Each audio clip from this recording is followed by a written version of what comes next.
ও স্নেহের 2026 সালের নতুন বছরের ক্লাস 9-এর ছাত্রছাত্রী বন্ধুরা, আশা করি তোমার সবাই ভালো আছো। আজ আমরা যে বিষয়টি নিয়ে আলোচনা করব, ক্লাস 9-এর সেকেন্ড ইউনিট টেস্ট অর্থাৎ দ্বিতীয় পর্যায়ক্রমিক মূল্যায়নের ইতিহাসের প্রশ্নপত্র নিয়ে। দেখো সরাসরি স্ক্রিনে তোমার ক্লাস 9-এর সেকেন্ড ইউনিট টেস্ট অর্থাৎ দ্বিতীয় পর্যায়ক্রমিক মূল্যায়নের ইতিহাসের কোশ্চেনটা দেখতে পাচ্ছ। ফুল মার্কস তোমাদের রয়েছে 40, সময় তোমাদের রয়েছে 1 ঘন্টা 20 মিনিট। প্রথম রয়েছে বিভাগ ক, একের দাগে সঠিক উত্তর নির্বাচন করো যে কোনো 10টি প্রশ্নের মান 1 করে 1 × 10 = 10। অস্ট্রিয়ার রাজধানী Paris, Vienna, Rome, Berlin. Vienna সম্মেলনে প্রাশিয়ার প্রতিনিধি ছিলেন তৃতীয় ফ্রেডেরিক উইলিয়াম। কার্লসবার্গ ডিগ্রি জারি করেন মেটারনিখ। রক্ত ও লোহনীতি ছিল বিসমার্কের। নৈরাজ্যবাদের জনক বলা হয় জোসেফ রুধোকে। ভিয়েনা সম্মেলনে যে দেশটি যোগদান করেনি তা হল তুরস্ক। স্পিনিং যিনি আবিষ্কার করেন হারগ্রিভস। সমাজতন্ত্রের আদি গুরু বলা হয় সেন্ট সাইমনকে। শিল্প বিপ্লব সর্বপ্রথম শুরু হয় ইংল্যান্ডে। প্রথম বিশ্বযুদ্ধের সূচনা হয়েছিল 1914 খ্রিস্টাব্দে। এপ্রিল 6 ঘোষণা করেন লেনিন। মুক্তিদাতা যার বলা হয় দ্বিতীয় আলেকজান্ডারকে। উড়ন্ত মাকু আবিষ্কার করে জনকে। ডুমা বলতে বোঝায়, উত্তর হবে রুশ জাতীয় সভাকে। বিভাগ খ, প্রশ্নগুলির উত্তর দাও। প্রতি বিভাগ থেকে অন্তত একটি করে মোট 6টি প্রশ্নের উত্তর দাও। বিভাগ এ, একটি বাক্য উত্তর যে কোনো 2টি। চৌদফা নীতিকে ঘোষণা করে উড্রো উইলসন। বাষ্পীয় ইঞ্জিনকে আবিষ্কার করে জেমস ওয়াট। ত্রিশক্তি আতাত কাদের মধ্যে গঠিত হয়? ইংল্যান্ড ও ফ্রান্স ও রাশিয়ার মধ্যে। ভিয়েনা সম্মেলন কবে অনুষ্ঠিত হয়? 1815। বি, সত্য অথবা মিথ্যা নির্ণয় করো। 1830 খ্রিস্টাব্দে জুলাই বিপ্লব হয়েছিল। মিথ্যা। কূটনীতির জাদুকর নামে পরিচিত ছিল মেটারনিখ। মিথ্যা। ম্যাসিনি ছিলেন নিয়মতান্ত্রিক রাজতন্ত্রের সমর্থক। মিথ্যা। পরে হচ্ছে সি এর দাগে, নিম্নলিখিত বিবৃতিগুলির সঠিক ব্যাখ্যা নির্বাচন করো। প্রথম বিবৃতি, 1815 খ্রিস্টাব্দে ভিয়েনা সম্মেলন অনুষ্ঠিত হয়। ব্যাখ্যা হবে 2 নম্বর ব্যাখ্যাটা, এই সম্মেলনের লক্ষ্য ছিল ইউরোপের পুনর্গঠন, শান্তি প্রতিষ্ঠা, নেপোলিয়নের ভীতি থেকে ইউরোপকে রক্ষা করা। পরের বিবৃতি, ক্রিমিয়ার যুদ্ধে রাশিয়ার পরাজয় ঘটে। রাশিয়া প্রতিপক্ষকে দুর্বল ভেবেছিল। পরের বিবৃতি, মেটারনিখের ধারণায় ফরাসি বিপ্লবের ভাবধারা ইউরোপে স্বাস্থ্যহানি ঘটাবে। সঠিক ব্যাখ্যা হবে 3 নম্বর ব্যাখ্যাটায়, বিপ্লব প্রসূত ভাবধারায় মেটারনিখের পতন ডেকে আনবে। বিভাগ গ, 2 থেকে 3টি বাক্যে উত্তর দাও যে কোনো 4টি। 4 প্রধান কাকে বলে? উত্তর লিখবে, ভিয়েনা সম্মেলনে উপস্থিত নেতৃবৃন্দের মধ্যে উল্লেখযোগ্য ছিলেন অস্ট্রিয়ার প্রধানমন্ত্রী মেটারনিখ, রাশিয়ার যার প্রথম আলেকজান্ডার, ব্রিটিশ পররাষ্ট্রমন্ত্রী ক্যাসেলারি ও প্রাশিয়ার প্রিন্স হার্ডেনবার্গ। এই 4টি দেশকে বিগ 4 বা 4 প্রধান বলা হয়। বিসমার্কের রক্ত ও লোহনীতি। প্রাশিয়ার প্রধানমন্ত্রী বিসমার্ক প্রাশিয়ার নেতৃত্বে জার্মানির বিভিন্ন রাজ্যগুলিকে ঐক্যবদ্ধ করার ক্ষেত্রে যে কঠোর যুদ্ধ বা সামরিক অভিযানের নীতি গ্রহণ করেন তা রক্ত ও লোহনীতি নামে পরিচিত। জোলভ্যারেন কি? জার্মান রাজ্যগুলির অভ্যন্তরীণ শুল্ক বৈষম্য ও বাণিজ্যের বাধাগুলি দূর করার উদ্দেশ্যে জার্মান অর্থনীতিবিদ ম্যাজেনের উদ্যোগে এবং প্রাশিয়ার নেতৃত্বে বিভিন্ন জার্মান রাজ্যকে নিয়ে 1819 খ্রিস্টাব্দে একটি শুল্ক সংঘ প্রতিষ্ঠিত হয়, যা জোলভ্যারেন নামে পরিচিত। শতকের দ্বিতীয়ার্ধে দৈহিক শ্রমের পরিবর্তে বৈজ্ঞানিক যন্ত্রপাতির সাহায্যে শিল্প সামগ্রীর উৎপাদন ও এর ফলে শিল্প সামগ্রীর গুণগত ও পরিমাণগত ব্যাপক অগ্রগতি ঘটনা সাধারণভাবে শিল্প বিপ্লব নামে পরিচিত। প্রখ্যাত ফরাসি দার্শনিক অগাস্ট ব্লাঙ্কি 1837 খ্রিস্টে সর্বপ্রথম শিল্প বিপ্লব কথাটি ব্যবহার করেন। ফ্যাক্টরি বোঝা কি? বিপ্লবের ফলে ইউরোপের বিভিন্ন দেশে বৃহৎ কারখানা বা শিল্প কারখানা গড়ে ওঠে। এইসব কারখানায় যান্ত্রিক প্রযুক্তি ব্যবহার করে শিল্প উৎপাদনের গুণগত ও পরিমাণগত ব্যাপক উন্নতি ঘটানো সম্ভব হয়। বৃহৎ কারখানা ভিত্তিক এই ব্যবস্থা ফ্যাক্টরি প্রথা নামে পরিচিত। শ্রেদ হত্যাকাণ্ড কি? অস্ট্রিয়ার যুবরাজ আর্কিডিউক ফ্রান্সিস ফার্ডিনান্ড ও তার পত্নী সোফিয়া 14 খ্রিস্টাব্দে 28শে জুন বসনিয়ার রাজধানী সেরাজাভো শহরে স্লাভ সন্ত্রাসবাদী দল ব্ল্যাক হ্যান্ড বা ইউনিয়ন অফ ডেথ এর সদস্যের হাতে নিহত হন। এই ঘটনা সেরাজাভো হত্যাকাণ্ড নামে পরিচিত। নেক্সট, উড্রো উইলসনের 14 দফা শর্তগুলির মধ্যে 2টি উল্লেখ করো। 1, বৈদেশিক ক্ষেত্রে গোপন কূটনীতি ত্যাগ করতে হবে। 2, যুদ্ধ বা শান্তির সময় দেশের উপকূলবর্তী অঞ্চল ব্যতীত সমুদ্র সবার জন্য উন্মুক্ত রাখতে হবে। ত্রিশক্তি মৈত্রী কবে কাদের মধ্যে গড়ে ওঠে? জার্মানি, অস্ট্রিয়া, হাঙ্গেরি ও ইতালি, এই 3টি দেশ মিলে 1882 সালের 2রা মে ত্রিশক্তি মৈত্রী গঠিত হয়। নেক্সট বিভাগ ঘ, নিম্নলিখিত প্রশ্নগুলির 7 থেকে 8টি বাক্যে যে কোনো 2টি প্রশ্ন, তো প্রশ্নের মান 4 করে 4 গুণ 2 সমান সমান 8। প্রথম, টিকা লেখো মেটারনিক ব্যবস্থা।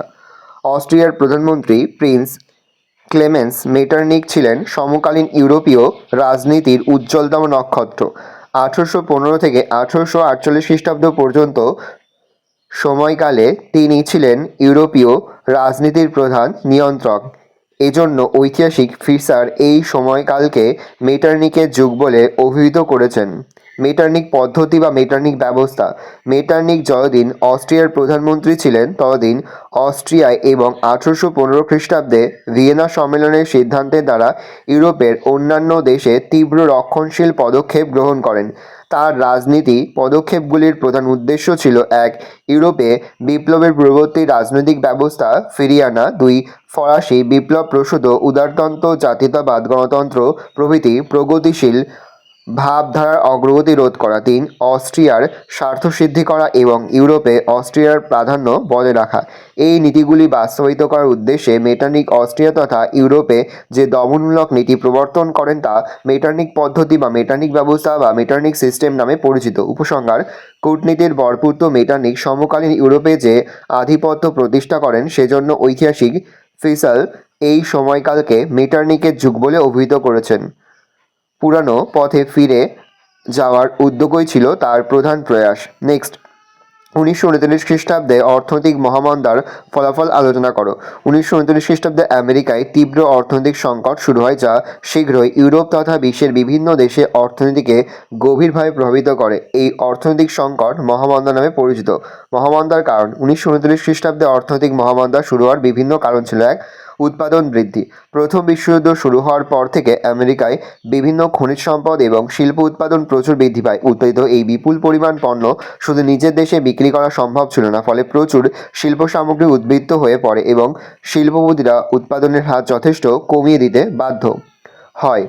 2 নম্বর, রপ্তানি হ্রাস। প্রথম বিশ্বযুদ্ধ ও তার আগে ইউরোপে আমেরিকায় উৎপাদিত শিল্পদ্রব্য ও ভোগ্যপণ্য বিক্রির ভালো বাজার ছিল, কিন্তু যুদ্ধের পরবর্তীকালে ইউরোপীয় দেশগুলি নিজেরাই শিল্প সামগ্রী ও ভোগ্যপণ্য উৎপাদন করতে থাকে, ফলে ইউরোপে মার্কিন পণ্য রপ্তানি যথেষ্ট হ্রাস পেয়ে মার্কিন অর্থনীতি বড় ধাক্কা খায়। 3. কৃষকদের দুর্দশা। প্রথম বিশ্বযুদ্ধের পর বাজারে কৃষিপণ্যের চাহিদা ও মূল্য উভয় দ্রুত কমতে থাকে, ফলে কৃষকরা সীমাহীন অর্থনৈতিক দুর্দশার শিকার হয়। উৎপাদিত পণ্য বিক্রি না হয় বা পণ্য বিক্রি করে যত দাম না পাওয়ায় কৃষকরা তাদের ঋণ পরিশোধে ব্যর্থ হয়। 4. শেয়ার বাজারে ধস। 1920-এর দশকে বহু মার্কিন নাগরিক শেয়ার বাজারে প্রচুর অর্থ বিনিয়োগ করে, কিন্তু কিছুদিনের মধ্যেই বাজারে শেয়ারের দাম ক্রমশ কমতে থাকে। 1939 খ্রিস্টাব্দে 24শে অক্টোবর আমেরিকায় শেয়ার বাজারে ভয়ানক ধস নামে, ফলে মার্কিন অর্থনীতি সংকটের সম্মুখীন হয়। মূল্যায়ন: 1929 খ্রিস্টাব্দে মহামন্দা আমেরিকায় চরম সংকটের সৃষ্টি করে। আমেরিকার ব্যাংক ব্যবস্থা ভেঙে পড়ে। ব্যাংক থেকে নিজেদের গচ্ছিত টাকা ফেরত না পেয়ে বহু আমানত করে নিঃস্ব হয়। শিল্প বাণিজ্যের প্রভূত ক্ষতি হলে দেশে তীব্র বেকার সমস্যা দেখা দেয়। এই মহামন্দা আন্তর্জাতিক অর্থনীতির ওপর বহুমুখী প্রভাব ফেলে। ঐতিহাসিক E.H. কার বলেছেন যে এর ফলে অর্ধেক ইউরোপ দেউলিয়া হয়ে যায় এবং বাকি অর্ধেক দেউলিয়া হওয়ার অবস্থার সম্মুখীন হন। নেক্সট, যোগাযোগ ব্যবস্থার উন্নতির ক্ষেত্রে সুয়েজ খাল খননের কী ভূমিকা ছিল? শিল্পোন্নয়নের প্রসারের ফলে পণ্য পরিবহনের জন্য প্রাকৃতিক জলপথ ব্যবহারের পাশাপাশি কৃত্রিম খাল খননের কাজও শুরু হয়। সুয়েজ খাল খনন। শিল্পোন্নত দেশগুলির যেসব কৃত্রিম খাল খনন করে সেগুলির মধ্যে অন্যতম ছিল সুয়েজ খাল খননের ঘটনা। এক উদ্দেশ্য: পশ্চিমী শিল্পোন্নত দেশগুলি জলপথে আফ্রিকা মহাদেশের চারপাশে সুদীর্ঘ পথ সম্পূর্ণ ঘুরে প্রাচ্যের সঙ্গে বাণিজ্যিক যোগাযোগ রক্ষা করতে পারত। এতে প্রচুর অর্থ ও সময় ব্যয় হতো। পাশ্চাত্যের সঙ্গে প্রাচ্যের যোগাযোগ সহজ করার উদ্দেশ্যে মিশরের ভূখণ্ডের মধ্যে দিয়ে ফ্রান্স 1859 খ্রিস্টাব্দে সুয়েজ খাল খননের কাজ শুরু করে। 2. ইংল্যান্ডের ভূমিকা। ভারতে যাতায়াতের সুবিধার্থে ইংল্যান্ড সুয়েজ খালের ওপর নিয়ন্ত্রণ প্রতিষ্ঠায় উদ্গ্রীব হয়। সুয়েজ খাল অঞ্চলে ইংল্যান্ড ও ফ্রান্সের যৌথ কন্ডোমিনিয়ন গঠিত হলে এখানে ইঙ্গো ফরাসি শক্তির আধিপত্য প্রতিষ্ঠিত হয়। 3. যাতায়াতের সূচনা। সুয়েজ খাল দিয়ে 1859 খ্রিস্টাব্দে বাণিজ্যিকভাবে জাহাজ চলাচল শুরু হয়। England, France, Germany, Denmark, Belgium, Spain, Portugal প্রভৃতি ইউরোপীয় দেশগুলি প্রাচ্যের সঙ্গে বাণিজ্যে এই খাল ব্যাপকভাবে ব্যবহার শুরু করে। 4. নিরাপত্তা।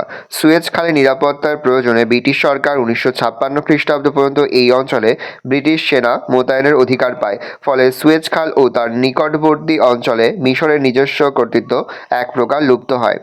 উপসংহার: সুয়েজ খাল খননের ফলে জলপথে প্রাচ্য পাশ্চাত্যের যোগাযোগ আরও সহজ হয়। ফলে ব্যবসা বাণিজ্যের এবং উপনিবেশগুলির ওপর ইউরোপীয় সাম্রাজ্যবাদী শক্তিগুলির নিয়ন্ত্রণে সুবিধা হয়।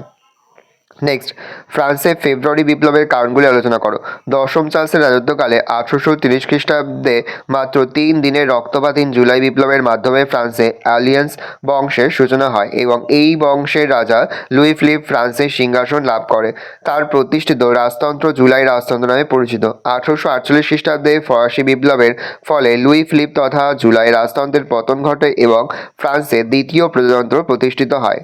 ফেব্রুয়ারি বিপ্লবের কারণ: বিভিন্ন ঐতিহাসিক এই বিপ্লবের জন্য বিভিন্ন কারণকে দায়ী করেন, যেমন 1. বুর্জোয়াদের আধিপত্য। লুই ফিলিপ এই বুর্জোয়া পার্লামেন্টের দ্বারা রাজপদে নির্বাচিত হওয়ায় তার আমলে দেশে বুর্জোয়াদের স্বার্থ রক্ষার ব্যবস্থা হয়, ফলে দরিদ্র কৃষক ও শ্রমিকরা ক্ষুব্ধ হয়ে ওঠে।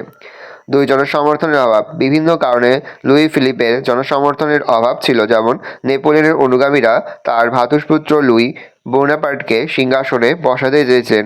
ন্যায্য অধিকার নীতি সমর্থকরা দশম চার্লসের উত্তরাধিকার ডিউক অব ভেরিককে সিংহাসনের বৈধ দাবির বলে মনে করতেন। 3. ক্যাথলিকরা লুই ফিলিপের ধর্মনিরপেক্ষ নীতির এবং প্রজাতন্ত্রীরা রাজতন্ত্রের তীব্র বিরোধী ছিল। 3. শ্রমিকদের ক্ষোভ। ফ্রান্সে শ্রমিকদের অধিক সময় খাটানো, কম মজুরি প্রদান, অস্বাস্থ্যকর পরিবেশে বসবাস প্রভৃতির ফলে তাদের জীবন দুর্বিষহ হয়ে ওঠে। সরকার শ্রমিক কল্যাণে কোনো পদক্ষেপ গ্রহণ না করায় তারা ক্ষুব্ধ ছিল। লুই ব্লা সা সিমো প্রমুখ সমাজতান্ত্রিক নেতা শ্রমিকদের সংঘবদ্ধ করতে এগিয়ে আসেন। 4. আর্থিক দুর্দশা। 1840-এর দশকে খরা, শস্যহানি প্রভৃতির ফলে ফ্রান্স তীব্র খাদ্য অর্থনৈতিক সংকটের শিকার হয়। শিল্প বাণিজ্যের মন্দা, মূল্যবৃদ্ধি এবং বেকার সমস্যা তীব্র আকার ধারণ করে। সরকার এই সংকটের সমাধানে ব্যর্থ হলে দেশের বিভিন্ন স্থানে বিদ্রোহ শুরু হয়ে যায়। 5. ভোটাধিকারের দাবি। লুই ফিলিপের রাজত্বে ফরাসি জাতি যখন হতাশাগ্রস্ত, তখন থিয়ার্স লামার্টিন প্রমুখ নেতা ভোটাধিকার সম্প্রসারণ এবং আইনসভার নির্বাচনের দুর্নীতি বন্ধ করার দাবি জানিয়ে আন্দোলন শুরু করে। আন্দোলনকারীদের দাবিগুলি লুই ফিলিপের প্রধানমন্ত্রী গিজো অগ্রাহ্য করলে প্যারিসে এক জনসভা অনুষ্ঠিত হয়, কিন্তু পুলিশ এই জনসভা ভেঙে দেয়। মূল্যায়ন। প্যারিসের জনসভা পুলিশ ভেঙে দিলে শ্রমিকরা রাস্তায় রাস্তায় ব্যারিকেড গড়ে তোলে।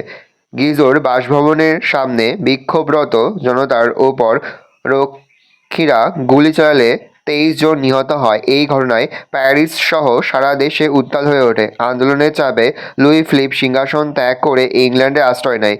26শে ফেব্রুয়ারি ফ্রান্সে দ্বিতীয়বারের জন্য প্রজাতন্ত্র ঘোষিত হয়। এইভাবে ফেব্রুয়ারি বিপ্লব সম্পন্ন হয়। নেক্সট, বিভাগ ও 5 দাগে নিম্নলিখিত প্রশ্নগুলির 15 থেকে 16টি বাক্য উত্তর যে কোনো একটি প্রশ্নের মান 8। প্রথম বিশ্বযুদ্ধের কারণগুলি আলোচনা করো। ভেরি ভেরি ইম্পর্টেন্ট, দেখে নাও। প্রথম পয়েন্ট করবে ভূমিকা, তারপরে পয়েন্ট করবে প্রথম বিশ্বযুদ্ধের কারণ। 1. বলকান জাতীয়তাবাদ। 2. ঔপনিবেশিক সংঘাত। 3. মরক্কো সংকট। 4. সেরোজাবার হত্যাকাণ্ড। নেক্সট পয়েন্ট, উপসংহার। পরের প্রশ্ন, শিল্প বিপ্লব ইংল্যান্ডে প্রথম হয় কেন তা ব্যাখ্যা করো। ইংল্যান্ডের সর্বপ্রথম মহাদেশীয় ভূখণ্ডে দেরিতে শিল্পায়ন ঘটার কারণ। 1. অনুকূল প্রাকৃতিক পরিবেশ। 2. কাঁচামাল সংগ্রহ। 3. বাজার। 4. সুলভ শ্রমিক। 5. কৃষির অগ্রগতি। 6. যোগাযোগ ও পরিবহন। 7. বৈজ্ঞানিক আবিষ্কার। নেক্সট পয়েন্ট, উপসংহার। পরের প্রশ্ন, রুশ বিপ্লবের কারণগুলি লেখো। ভূমিকা। রুশ নভেম্বর বর্ষের বিপ্লবের কারণ। 1. মধ্যযুগীয় সামন্ততন্ত্র। 2. কৃষকদের দুরবস্থা। 3. শ্রমিকদের দুরবস্থা। 4. অধিকারহীনতা। 5. 1905 খ্রিস্টাব্দের বিপ্লব। 6. রুশীকরণ নীতি। 7. বুদ্ধিজীবীদের অবদান। 8. প্রথম বিশ্বযুদ্ধের প্রভাব। 9. April thesis. শেষ পয়েন্ট, মূল্যায়ন। ভালো করে দেখে নাও, এই রোজ টোটাল তোমাদের সেকেন্ড ইউনিট টেস্ট অর্থাৎ দ্বিতীয় পর্যায়ক্রমিক মূল্যায়নের ক্লাস 9-এর ইতিহাসের প্রশ্নপত্র। ভালো করে প্রশ্নপত্রটা দেখে নাও। আশা করি ভিডিওটা ভালো লেগেছে। ভিডিওটা ভালো লাগলে ভিডিওকে লাইক করতে ভুলবে না। আমার নতুন হও তাহলে সাবস্ক্রাইব প্রেস করে পাশে বেল আইকন প্রেস করে নতুন কোনো ভিডিও আপলোড করি সবার ফার্স্ট নোটিফিকেশন পেয়ে যাও। আর এই ভিডিওটি তোমার বন্ধু বান্ধবী আত্মীয়স্বজন সবার মধ্যে কিন্তু অনেক শেয়ার করে দিলে। বছর ক্লাস 9-এ পড়ছে। আমরা কিন্তু ইতিমধ্যেই ক্লাস 9-এর প্রতিটি বিষয়ের কিন্তু সিলেবাস, প্রশ্ন এবং নমুনা প্রশ্নপত্র কিন্তু আপলোড করে দিতে এখনও পর্যন্ত। সেই ভিডিওগুলো না দেখে থাকো, ভিডিওগুলো কিন্তু তাড়াতাড়ি দেখে তোমাদের সকলকে জানাই আগাম পরীক্ষার অনেক শুভেচ্ছা এবং অভিনন্দন। আশা করি সকলের পরীক্ষায় খুব ভালো হবে। কোনো প্রশ্নের উত্তর লিখতে বা বুঝতে যদি কোনো রকম অসুবিধা হয় তাহলে কিন্তু নির্দ্বিধায় কমেন্ট সেকশনে কমেন্ট করে জানাতে একদমই ভুলবে না। ভালো করে দেখে নাও কোশ্চেন পেপারটা।